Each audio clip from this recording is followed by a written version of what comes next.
Viewers, welcome to Politicos news express at prime time. నేను మీ రాణి నాయుడు. ఈ రోజు ఇప్పటి వరకు ఉన్న అప్డేట్స్ ఏంటో ఈ బులెటిన్ లో చూద్దాం. పహల్గాం ఉగ్రదాడిలో మృతి చెందిన నెల్లూరు జిల్లా కావలివాసి మధుసూదన్ రావు మృతదేహానికి డిప్యూటీ సీఎం పవన్ కళ్యాణ్ నివాళులు అర్పించారు. ఈ రోజు మధ్యాహ్నం కావలికి చేరుకున్న ఆయన మధుసూదన్ పార్థివ దేహానికి నివాళులు అర్పించారు. అనంతరం కుటుంబ సభ్యులను పరామర్శించారు. ఏపీ సీఎం చంద్రబాబు రేపు మరోసారి ఢిల్లీకి వెళ్లనున్నారు. ఉదయం 11 గంటలకు ప్రధాని మోదీతో సమావేశం కానున్నారు. మే 2న మోదీ అమరావతి పర్యటనకు రానుండగా దీనికి సంబంధించిన ఆహ్వానం అందించనున్నారు. ఉపాధి హామీ పనులు చేసే వారిని కూలీలు అనొద్దని AP deputy CM Pawan Kalyan అధికారులకు సూచించారు. ఇది మన సంస్కృతికి అనుకూలమైన పదం కాదని అన్నారు. ఉపాధి హామీ శ్రామికులు లేదా గ్రామీణ వికాస శ్రామికులు అని పిలవాలని ఆదేశించారు. హైదరాబాద్ మెట్రో రైలులో నిషేధిత బెట్టింగ్ యాప్ ప్రకటనలపై హైకోర్టులో పిల్ దాఖలైంది. న్యాయవాది నాగూర్ బాబు ఈ పిల్ వేశారు. మెట్రో రైలులో 2022 తర్వాత బెట్టింగ్ యాప్ ప్రకటనలు ప్రదర్శించలేదని మెట్రో తరఫు న్యాయవాది కోర్టు దృష్టికి తీసుకువెళ్లారు. కాళేశ్వరం ప్రాజెక్టుపై కమిషన్ తుది విచారణ మొదలుపెట్టింది. మే 2వ వారం వరకు విచారణ కొనసాగనుండగా అనంతరం ప్రభుత్వానికి నివేదిక అందించనుంది. ఇప్పటికే 400 పేజీల నివేదిక సిద్ధం చేసింది.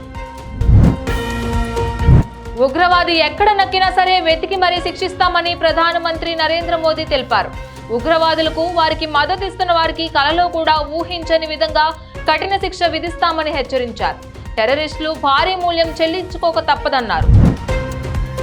ఛత్తీస్గఢ్లో అతిపెద్ద యాంటీ నక్సల్స్ ఆపరేషన్ కొనసాగుతోంది. దాదాపు 1000 మంది మావోయిస్టులను సుమారు 20,000 మంది భద్రతా సిబ్బంది చుట్టుముట్టినట్లు తెలుస్తోంది. ఈ ఎన్కౌంటర్లో 6 మావోయిస్టులు మృతి చెందారు. పహల్గాం ఉగ్రదాడి విషయంలో పాకిస్తాన్పై ఆగ్రహావేశాలు వెల్లువెత్తుతున్నాయి.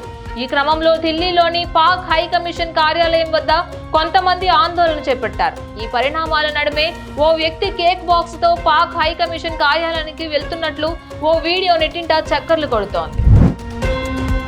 సింధు జలాల ఒప్పందం నిలిపివేతపై పాకిస్తాన్ స్పందించింది. భారత్ నీటి యుద్ధానికి పాల్పడుతోందని, ఇది చట్ట విరుద్ధమని ఆరోపించింది. భారత్ నిర్ణయాన్ని వ్యతిరేకిస్తున్నట్లు పాక్ స్పష్టం చేసింది. దేశీయ సూచీలు ఇవాళ నష్టాలతో ముగిశాయి. సెన్సెక్స్ 315 పాయింట్లు కోల్పోయి 79,801 వద్ద ముగియగా నిఫ్టీ 82 పాయింట్లు కోల్పోయి 24,246 వద్ద ముగిసింది.